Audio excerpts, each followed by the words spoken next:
Welcome to my YouTube channel the need. एक बार फिर से मैं आप लोगों के सामने आ गया हूँ क्लास 10 साइंस को लेकर, जिसमें हम लोग चैप्टर 2 को पढ़ रहे हैं। चैप्टर 2 में अब ये लास्ट टॉपिक है, जिसमें हम लोग प्लास्टर ऑफ पेरिस के बारे में पढ़ेंगे।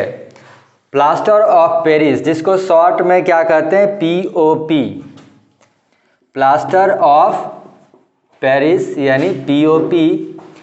इसका प्रयोग कहाँ होता है? इसका केमिकल फार्मूला जो हो जाएगा क्या होगा, CaSO4 into half H2O। CaSO4 half H2O, इसको क्या बोल सकते हैं, कैल्शियम सल्फेट हेमीहाइड्रेट। हेमी मतलब हो गया हाफ, ठीक है, कैल्शियम सल्फेट हेमीहाइड्रेट। ये कैसे बनाया जाता है? It is obtained by heating gypsum at 373 degree Kelvin. Degree नहीं होगा, क्या होगा, 373 केल्विन। तो जब हम जिप्सम का फॉर्मूला क्या होता है, CaSO4 2H2O। CaSO4 2H2O, ये जिप्सम हो गया।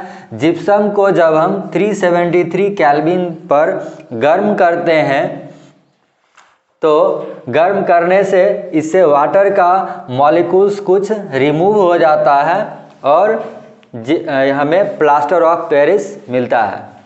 तो इस टेम्परेचर पर क्या होता है, at this temperature gypsum losses water molecules and form POP।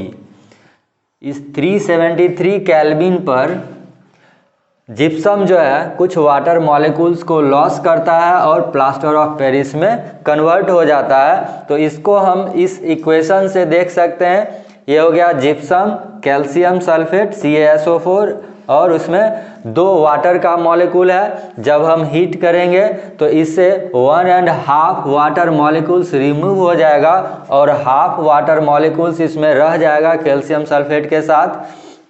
तो इसी को हम क्या कहेंगे, POP यानी प्लास्टर ऑफ पेरिस, ठीक है। तो ये इसका मैन्युफैक्चरिंग कैसे किया जाता है ये हम यहाँ समझ रहे हैं।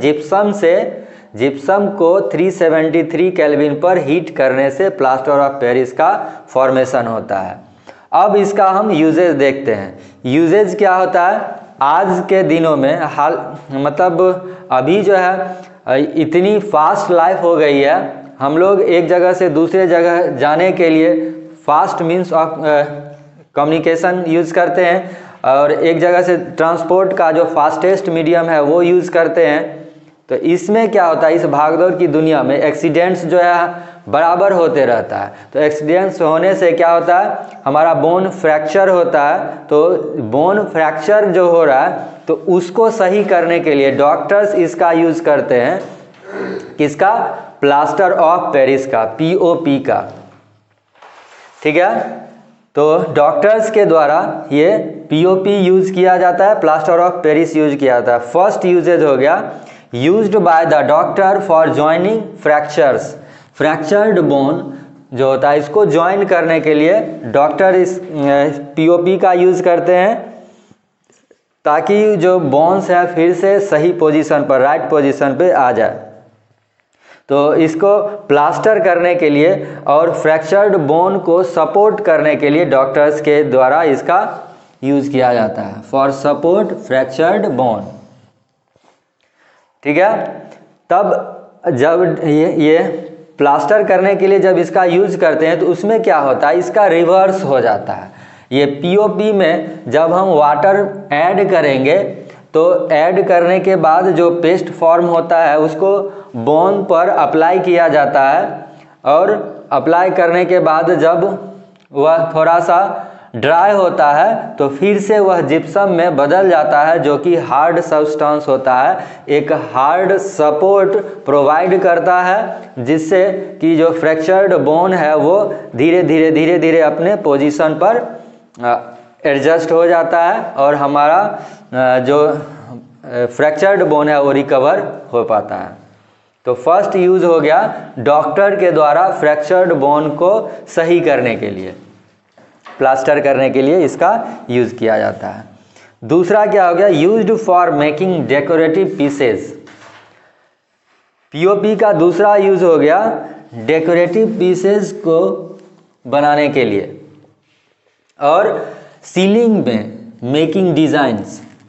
छत का जो ऊपर में डिफरेंट टाइप का सीलिंग में हम लोग डिज़ाइन जो बनाते हैं, वो डिज़ाइन इसके द्वारा पीओपी के द्वारा बनाना बहुत ही आसान हो जाता है। तो इससे हम जो डिज़ायर्ड, हम जिस तरह का डिज़ाइन अपने सीलिंग में चाहते हैं वो इसके हेल्प से बनवा सकते हैं। तो दूसरा यूज़ क्या हो गया, डेकोरेटिव पीस बनाने के लिए और सीलिंग में डिज़ाइन बनाने के लिए हम पीओपी का यूज़ करते हैं। इस चैप्टर में हमने जो कुछ कंपाउंड्स देखा है उसमें क्या है, वाटर मॉलिक्यूल्स एडेड होता है। तो इसलिए इस टॉपिक को इसमें हम मेंशन कर रहे हैं और समझ रहे हैं कि ये क्या होता है, वाटर ऑफ क्रिस्टलाइजेशन।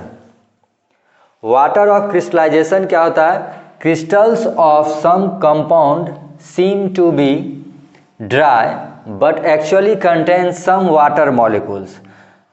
कुछ कंपाउंड का जो क्रिस्टल होता है वो ड्राई दिखता है, हम अगर उसको देखेंगे, जैसे हमने वॉशिंग सोडा के बारे में पढ़ा था, तो वॉशिंग सोडा में भी 10 वाटर मॉलिक्यूल्स इंक्लूडेड था। ठीक है, तो वॉशिंग सोडा जब हम परचेज करते हैं मार्केट से तो वह ड्राई दिखता है, एकदम पाउडर के फॉर्म में, ड्राई फॉर्म में होता है। उसको हम एनहाइड्रस फॉर्म भी कह सकते हैं।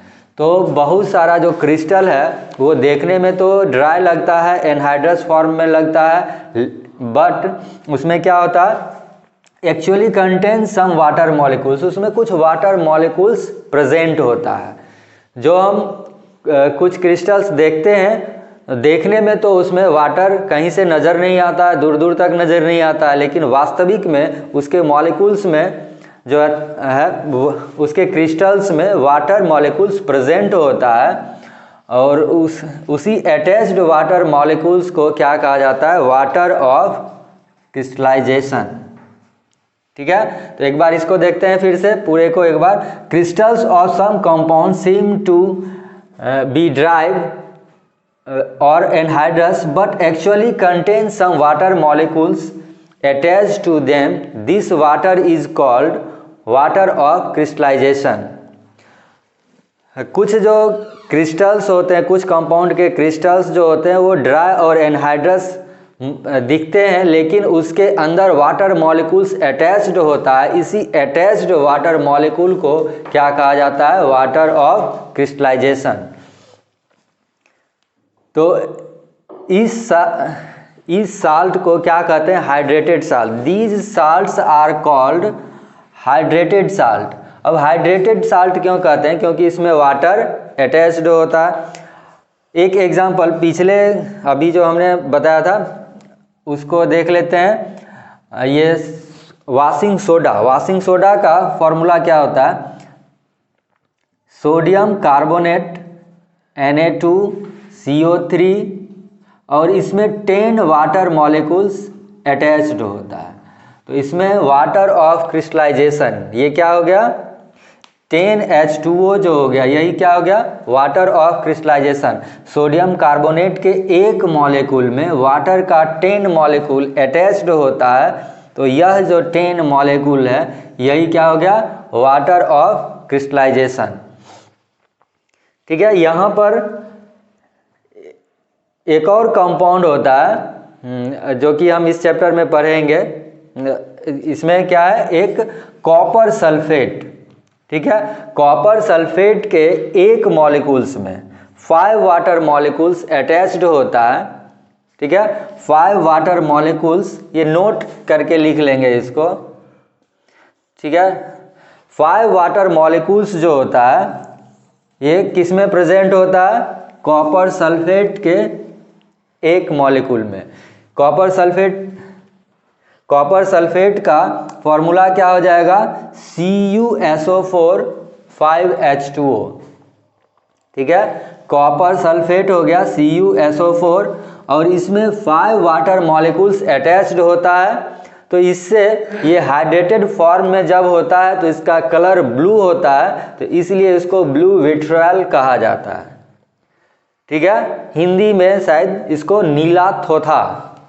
ठीक है, ब्लू विट्रियल यानी नीला थोथा कहा जाता है। तो हाइड्रेटेड फॉर्म में कॉपर सल्फेट में जब 5 वाटर मॉलिक्यूल्स होता है तब इसका कलर ब्लू होता है, इसलिए इसको ब्लू विट्रॉल कहा जाता है। तो यहाँ पर ये ब्लू विट्रॉल यानी कॉपर सल्फेट CuSO4 5H2O, ये जो 5H2O हो गया ये क्या हो गया, वाटर ऑफ क्रिस्टलाइजेशन। ठीक है, कॉपर सल्फेट के क्रिस्टल में ये 5 वाटर मॉलिक्यूल्स अटैच्ड होता है, तो ये भी क्या हो गया, वाटर ऑफ क्रिस्टलाइजेशन। ठीक है, इस तरह से हमने कुछ एग्जांपल्स इसका वाटर ऑफ क्रिस्टलाइजेशन का देख लिया। अब नियरली यह चैप्टर कंप्लीट हो चुका है। हमने हर एक इम्पोर्टेंट टॉपिक को इसमें टच करने का, कवर करने का कोशिश किया है। अब कुछ क्वेश्चंस को देखते हैं। अब हम लोग यहाँ पर कुछ क्वेश्चंस को देख रहे हैं। सबसे पहले हमने पेज नंबर 28 का क्वेश्चन लिया है। ये क्वेश्चन बहुत ही इजी है, क्वेश्चन को समझते हैं फिर आंसर को भी समझते हैं। हमने पहले ही क्वेश्चन आंसर लिख लिया ताकि आप लोगों का टाइम ज़्यादा इसमें कंज्यूम ना हो। सबसे पहले क्वेश्चन समझते हैं। What effect does the concentration of H+ ions on nature of solution. इस क्वेश्चन का मतलब क्या हो गया, H+ आयन का किसी सॉल्यूशन में H+ आयन के कंसंट्रेशन से सॉल्यूशन के नेचर पर क्या इफेक्ट पड़ेगा। तो H+ आयन जो है वह, इससे हमें क्या पता चलता है कि H+ आयन अगर ज़्यादा होगा तो सॉल्यूशन एसिडिक नेचर का होगा, और H+ आयन का कंसंट्रेशन अगर कम होगा तो सॉल्यूशन बेसिक नेचर का होगा। तो लैंग्वेज हम अपने तरफ से भी बना सकते हैं। तो मेन चीज़ जो इसमें इंक्लूड करना है वो हमने इसमें मेंशन किया है, increase in H+ ion concentration increase acidic nature. जैसे ही H+ आयन का कंसंट्रेशन ज़्यादा होगा, H+ आयन के कंसंट्रेशन में इंक्रीमेंट होगा तो एसिडिक नेचर इंक्रीज होगा। ठीक है, H+ आयन के कंसंट्रेशन इंक्रीज होने से क्या होगा, एसिडिक नेचर इंक्रीज होगा। लेकिन अगर इसका कंसंट्रेशन डिक्रीज होता है, H+ आयन का कंसंट्रेशन अगर डिक्रीज होगा तो बेसिक नेचर इंक्रीज होगा, यानी एसिडिक नेचर डिक्रीज होगा। ठीक है, तो इस क्वेश्चन का आंसर क्या होगा, इसमें वेरिएबल इफेक्ट होता है। H+ आयन के कंसंट्रेशन के आधार पर जो सॉल्यूशन है उसमें नेचर वेरी करता है। किस तरह से, जब H+ आयन का कंसंट्रेशन इंक्रीज होगा तो एसिडिक नेचर इंक्रीज होगा, और जब H+ आयन का कंसंट्रेशन डिक्रीज होगा तो बेसिक नेचर इंक्रीज होगा। ठीक है, तो ये सेकेंड नंबर क्वेश्चन का ये आंसर हो गया। क्वेश्चन नंबर 3, इसी पेज में एक और क्वेश्चन है जो कि बहुत इजी है, इसको भी समझ लेते हैं। Do basic solution also have H+ ion. क्या कोई बेसिक सॉल्यूशन है तो उसमें भी H+ आयन रहता है। If yes, why are these basic. अगर H+ आयन उसमें प्रेजेंट है तो ये बेसिक नेचर का क्यों होता है। तो इसका आंसर क्या होगा, yes, basic solution also have H+ ion. Basic solution में भी H+ आयन प्रेजेंट होता है। ठीक है, बेसिक सॉल्यूशन भी जो होगा उसमें भी H+ आयन प्रेजेंट होता है, लेकिन इसमें इस सॉल्यूशन में क्या होता है, OH- आयन का कंसंट्रेशन ज़्यादा होगा, जिससे कि इसका जो एसिडिक नेचर है वो सप्रेस हो जाता है और बेसिक नेचर ही शो कर पाता है। ठीक है, H+ आयन और OH- आयन किसी भी सॉल्यूशन में दोनों प्रेजेंट होता है, लेकिन जिसका कंसंट्रेशन ज़्यादा होगा, अगर H+ आयन का कंसंट्रेशन ज़्यादा होगा OH- आयन के कंसंट्रेशन से तो वह एसिडिक नेचर का होगा। अगर OH- आयन का कंसंट्रेशन H+ आयन से ज़्यादा होगा तो वह बेसिक नेचर का होगा। तो हमें ये ध्यान रखना है, सॉल्यूशन में H+ आयन और OH- आयन दोनों होगा। अगर H+ आयन का कंसंट्रेशन ज़्यादा होगा तो एसिडिक नेचर हो जाएगा, और OH- आयन का कंसंट्रेशन ज़्यादा होगा तो बेसिक नेचर का हो जाएगा। ठीक है, तो ये थर्ड क्वेश्चन का ये आंसर हो जाएगा। तो इसको आप लोग स्क्रीनशॉट ले सकते हैं और समझने के बाद खुद से भी अपना लैंग्वेज बना के इसको लिख सकते हैं। ये एक क्वेश्चन पेज नंबर 34 जो कि एक्सरसाइज का क्वेश्चन है। पेज नंबर 34 के क्वेश्चन नंबर 2 को हम लोग देखते हैं। इसका आंसर तो बहुत इजी है, लेकिन क्वेश्चन के अंदर भी क्वेश्चंस हो सकते हैं, इसलिए हमने इसको सेलेक्ट किया है।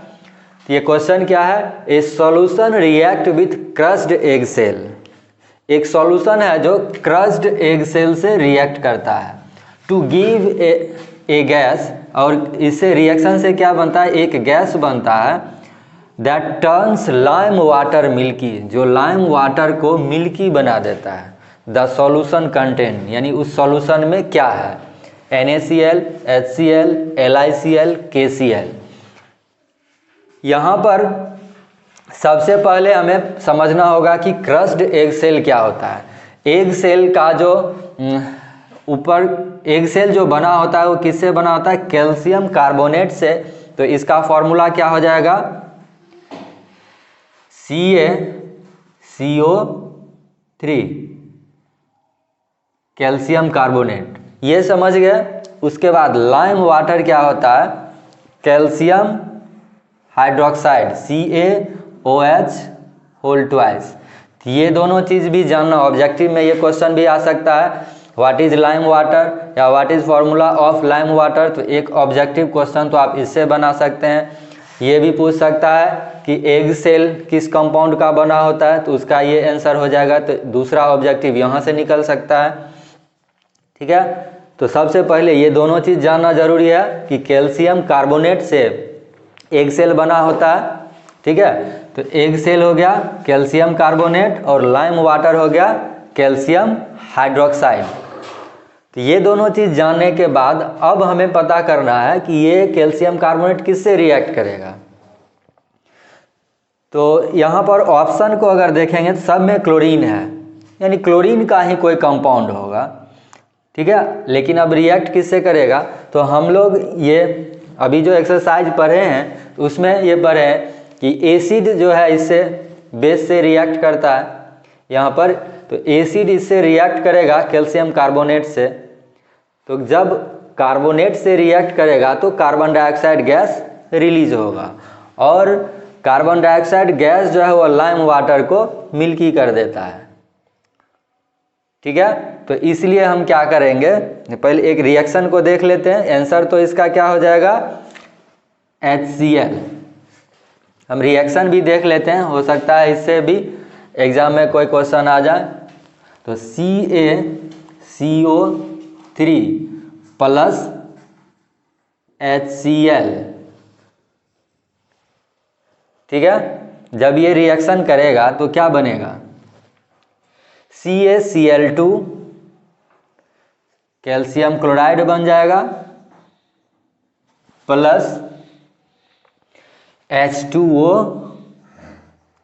Plus CO2। ठीक है, कैल्शियम कार्बोनेट जब HCl से रिएक्ट करेगा तो कैल्शियम क्लोराइड बनेगा, वाटर और कार्बन डाइऑक्साइड बनेगा। इसको बैलेंस भी कर सकते हैं, बैलेंसिंग भी इसी के माध्यम से सीख लेते हैं।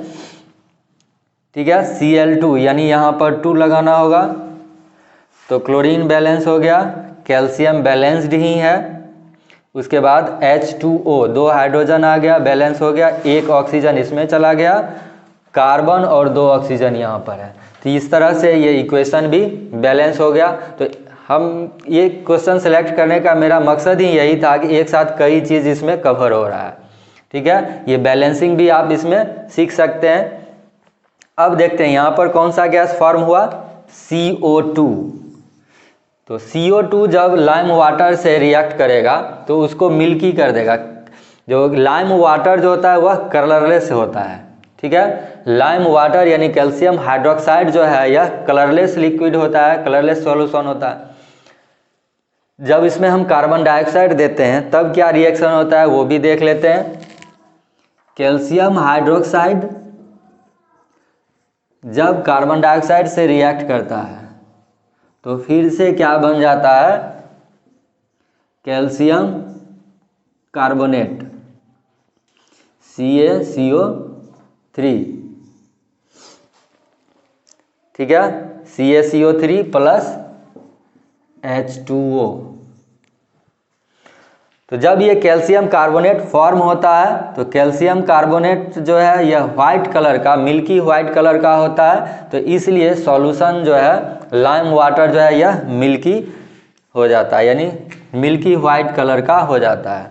ठीक है, तो कैल्शियम हाइड्रोक्साइड गैस में, कैल्शियम हाइड्रोक्साइड सॉल्यूशन में जब हम कार्बन डाइऑक्साइड गैस फ्लो करते हैं तो इससे कैल्शियम कार्बोनेट फॉर्म होता है, जिसके कारण सॉल्यूशन मिल्की वाइट हो जाता है। ठीक है, तो यहाँ पर भी देख सकते हैं आसानी से, ये शायद बैलेंस इक्वेशन ही है, H2O, ठीक है, और 2 2 4 3 1 4 ऑक्सीजन हो गया, 1 कैल्शियम हो गया, ठीक है, 1 कार्बन हो गया। तो ये बैलेंस्ड इक्वेशन है, इसको अलग से बैलेंस करने की ज़रूरत नहीं है। तो इस तरह से हम इस क्वेश्चन का आंसर दे सकते हैं, क्या हो जाएगा, HCl। ये यानी एग सेल जब HCl से रिएक्ट करता है तो कार्बन डाइऑक्साइड गैस प्रोड्यूस करता है जो लाइम वाटर को मिल्की बना देता है। तो हमारा आंसर क्या हो गया, option number B. Next question जो हमने लिया है वह पेज नंबर 18, पेज नंबर 35 का क्वेश्चन नंबर 8 है। पेज नंबर 35 का क्वेश्चन नंबर 8 हमने सेलेक्ट किया है। इसमें क्वेश्चन क्या है, why do acid not show acidic behaviour in the absence of water.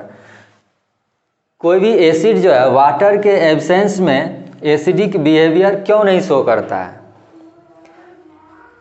तो यहाँ पर ये समझना होगा, इसका आंसर हम क्या लिखेंगे, कोई भी एसिड जो है वह H+ आयन में, यानी आयंस में ब्रेक तभी होता है जब वह वाटर के में डिसॉल्व किया जाता हो, यानी वाटर के प्रेजेंस में ही, ठीक है, वाटर के प्रेजेंस में ही कोई भी एसिड H+ आयन में ब्रेक होता है। ठीक है, any acid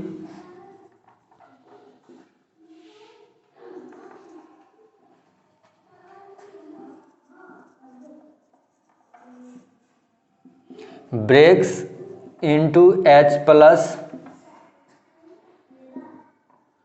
ions in presence of, सिर्फ वाटर के प्रेजेंस में ही कोई भी एसिड जो है वह H+ आयन देता है। और हम जानते हैं कि H+ आयन जो है, जब किसी सॉल्यूशन में H+ आयन होगा तभी वह एसिडिक नेचर को शो करेगा। Hence acids do not show acidic behaviour in absence of water. ठीक है, हम लोग क्या लिखेंगे, any acid breaks into H+ ion in presence of water only, H+ ion shows acidic nature, hence acid do not show acidic behavior in absence of water। ठीक है, कोई भी एसिड जो है, हम एक एग्जांपल ले लेते हैं, जैसे HCl है। HCl अगर ड्राई फॉर्म में है, गैसियस फॉर्म में है, तो यह एसिडिक बिहेवियर शो नहीं करेगा जब हम इसको वाटर में डिसॉल्व करते हैं, यानी एक्वस फॉर्म में जब ये आता है तभी इसमें H+ आयन प्रोड्यूस होता है, और यही H+ आयन जो है वह एसिड को रिप्रेजेंट करता है, एसिडिक बिहेवियर को शो करता है। तो ये क्वेश्चन शायद पीछे भी हम लोग डिस्कस किए थे कि जब ये वेट कंडीशन में होता है, यानी इसमें मॉइस्चर होता है, वाटर होता है, यानी एक्वस फॉर्म में है, तभी ये लिटमस पेपर को, ब्लू लिटमस को रेड कर पाता है। या तो ये जो गैस है HCl गैस वह एक्वस फॉर्म में हो, तब H+ आयन देगा और लिटमस पेपर ब्लू से रेड होगा। या हम उल्टा कर सकते हैं, लिटमस पेपर को ही, ब्लू लिटमस पेपर को ही हम भिंगा लेंगे। अगर भिंगा हुआ वेट लिटमस पेपर है तब भी वहाँ पर ये गैस H+ आयन में बदलेगा और लिटमस पेपर जो है ब्लू से रेड हो जाएगा। तो इसका आंसर जो लिखेंगे वो एग्ज़ाम में कितने मार्क्स का क्वेश्चन है उसके आधार पर, अगर 1 या 2 मार्क्स का है तो ये 2 से 3 लाइन लिखेंगे। ठीक है, कि एसिड जो है H+ आयन तभी देता है जब वाटर प्रेजेंट होता है, और H+ आयन प्रेजेंट होने के बाद H+ आयन जब किसी सॉल्यूशन में होगा तभी वह एसिडिक नेचर शो करेगा।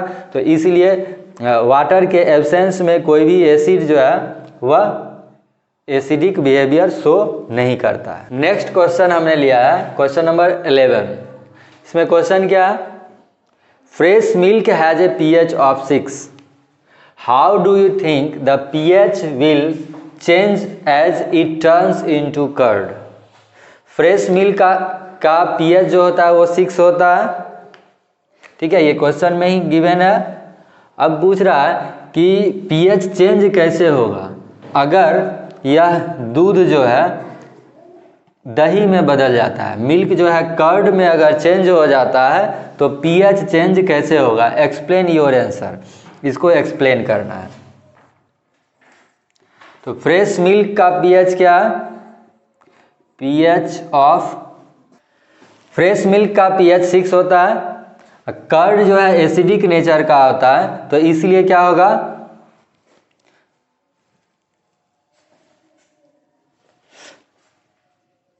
pH ऑफ कर्ड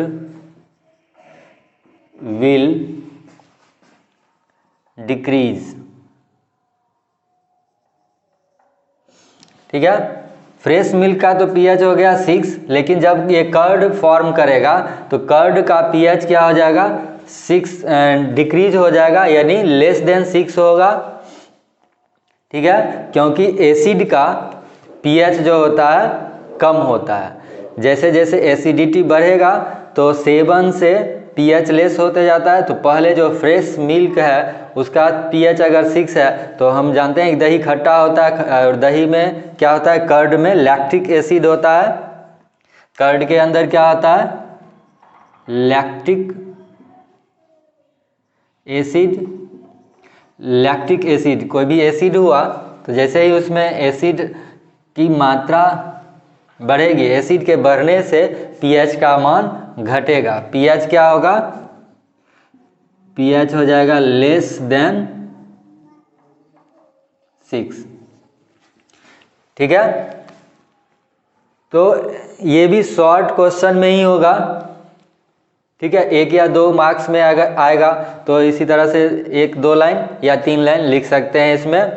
ठीक है, ज़रूरत के हिसाब से हम इस क्वेश्चन को छोटा बड़ा करेंगे जितना मार्क्स होगा, मार्क्स के हिसाब से। ठीक है, जो मुख्य आंसर हो गया इसका, मेन जो आंसर हो गया क्या होगा, pH लेस देन 6 होगा, क्योंकि यह एसिडिक नेचर का, यानी pH डिक्रीज होगा। ठीक है, तो इस वीडियो में हमने कुछ क्वेश्चंस को सॉल्व किया है। कुछ क्वेश्चन जो चैप्टर के अंदर था उसमें सॉल्व हो गया। ठीक है, कुछ क्वेश्चन हो सकता है रह गया हो, अभी जो कुछ क्वेश्चन बचा हो अगर आप लोग से सॉल्व हो जाता है तो ठीक है, नहीं अगर उसमें भी प्रॉब्लम अगर है तो उस क्वेश्चन को कमेंट में मेंशन करें, मैं उस क्वेश्चन को और अच्छे से एक्सप्लेन करूंगा। कहीं भी कुछ आपको क्वेश्चन का आंसर लिखने में प्रॉब्लम होता है तो वो भी बताइए, क्योंकि बोर्ड नज़दीक है तो अच्छे से क्वेश्चन को लिखना, एक्सप्रेस करना आना चाहिए। तो मैं उसको लिख के भी, लैंग्वेज में भी अगर कोई प्रॉब्लम आपको होता है तो वो भी बताइए, मैं क्वेश्चन को एक फुल्ली कैसे लिखा जाएगा तो वैसे भी पूरा डिस्क्राइब करके भी लैंग्वेज के साथ भी लिख के आप लोग को बताऊंगा। तो अगर आज का वीडियो आपको अच्छा लगता है तो इसको लाइक करें, अपने दोस्तों के भी ज़्यादा से ज़्यादा शेयर करें ताकि उन्हें भी फ़ायदा हो, क्योंकि बोर्ड एग्ज़ाम जो है उसका डेट अनाउंस हो गया है, तो जो फास्ट रिवीजन है वो भी कर सकें, और जो भी प्रॉब्लम आता है उस प्रॉब्लम को हम सॉल्व करने के लिए तैयार हैं। किसी तरह का दिक्कत होता है प्रिपरेशन से रिलेटेड, किसी तरह का कन्फ्यूज़न होता है, किसी तरह का टेंशन होता है, वो भी आप हमसे शेयर कर सकते हैं। मैं पर्सनली आपको इसमें हेल्प करूंगा, इससे ओवरकम करने के लिए, इस जो टेंशन हो रहा है, कोई भी प्रॉब्लम हो रहा है उसको ओवरकम करने में मैं हेल्प करूंगा।